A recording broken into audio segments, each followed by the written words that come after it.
वाह साथीहरु, क्या म्याच भयो आजको म्याच यार। 140 रन बनाएर पनि नेपालले युएलाई हराइदियो। सोच्दै नसोचेको कुरा थियो यो। जब नेपालले 140 रन बनायो, मैले भने होप छोडिदिइसकेको थिएँ कि नेपालले यहाँबाट यो म्याच जित्न सक्ने छैन। जब युएले 10 ओभरमा अलमोस्ट 75-80 रन बनाएको थियो र विकेट पनि हातमा टन्नै थियो युएको।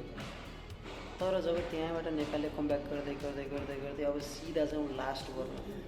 युएलाई चाहिएको छ लास्ट 3 बलमा 3 रन।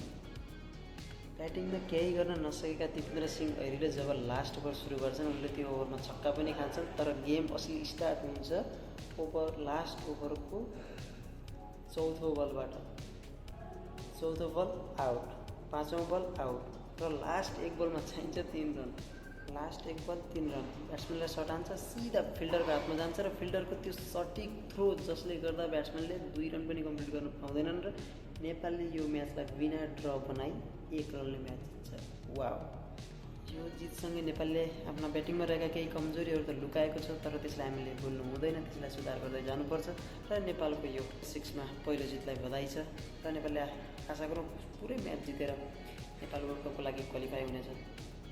साथीहरु, तपाईँलाई कस्तो लाग्यो आजको म्याच? रमाइलो गर्नुभयो र मुटु कतिको ढुकढुकी भइरहेको छ कमेन्ट गर्न नभुल्नु होला। मिलेछु नयाँ भिडियोको साथमा। त्यतिन्जेलको लागि च्यानल नयाँ छ सब्सक्राइब गर्नु होला। अहिलेलाई जय नेपाल, जय क्रिकेट।